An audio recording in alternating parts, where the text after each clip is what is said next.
Hey guys, it's your boy Arj back again with another Dragon Ball Super Broly movie theory and high level analysis video. And you should have seen yesterday or the day before already the new behind the scenes images of new planets and settings, as well as newly translated interview information. But as always, no one seems to be looking into them deeper to think about what they really are telling us about the story or how they relate to the trailer.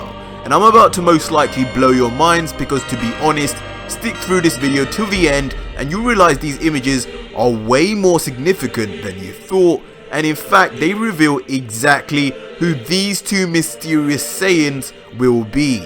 As always, leave your comments down below about what you think about these new environments and the new interviews we've got from Nagamine.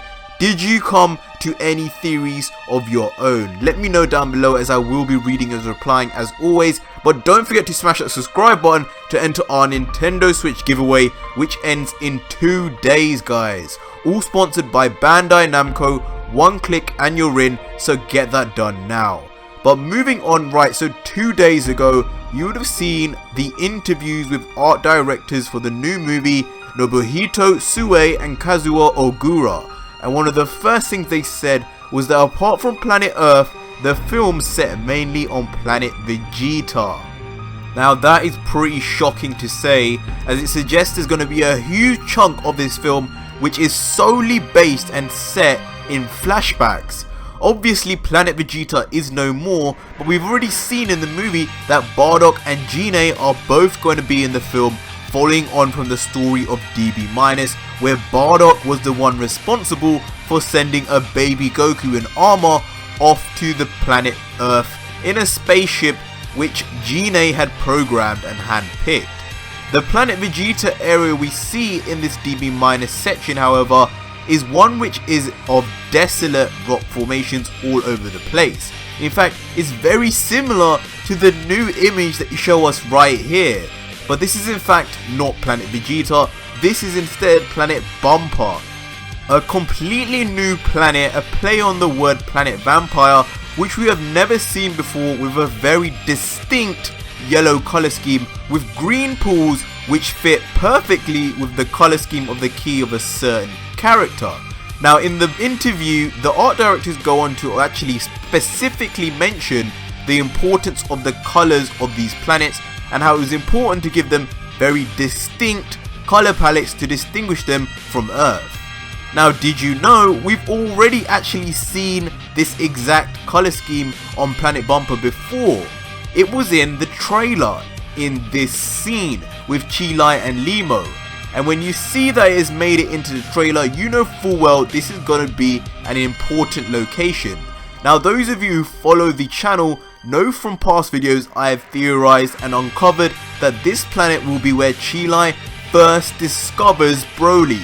We already know from past official interviews and Chirai's character profile from the official DB movie website that she is a young delinquent girl swayed by emotion who helps Broly after being affected by her emotion, aka after falling for him in typical Japanese anime fashion. And I mentioned that it would most likely be after this creature attacks her and Broly saves her.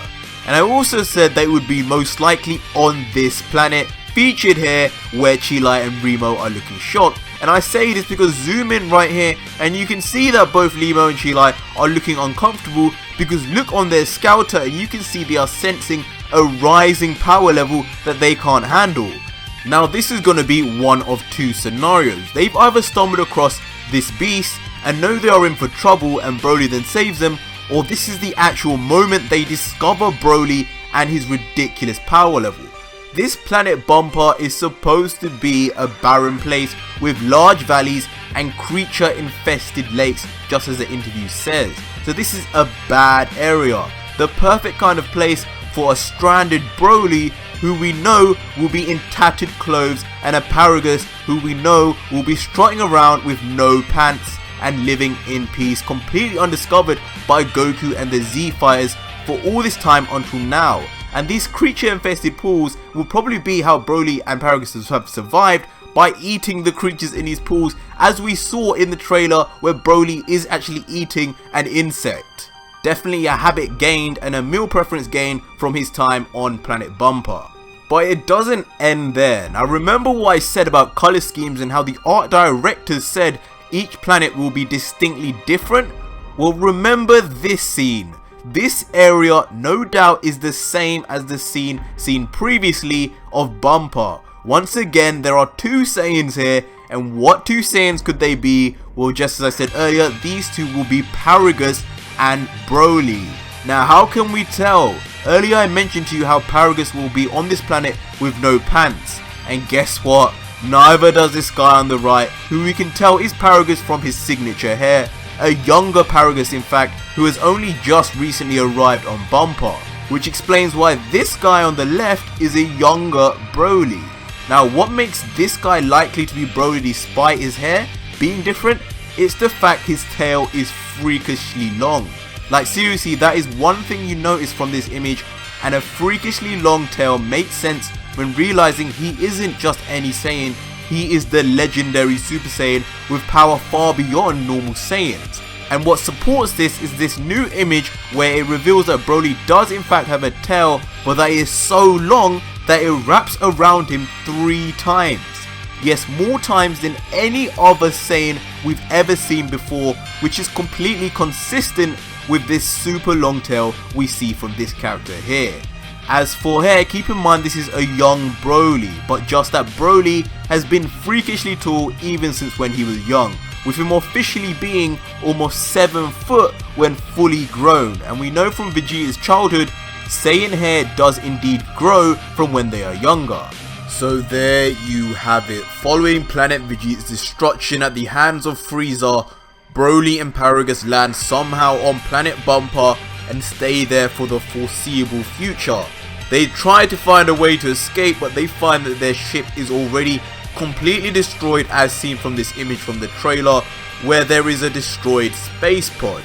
Paragus is identified by his lack of pants and his signature hair, while BROLY is identified by his height and his extremely elongated tail, which by the time he's an adult wraps around his waist 3 times.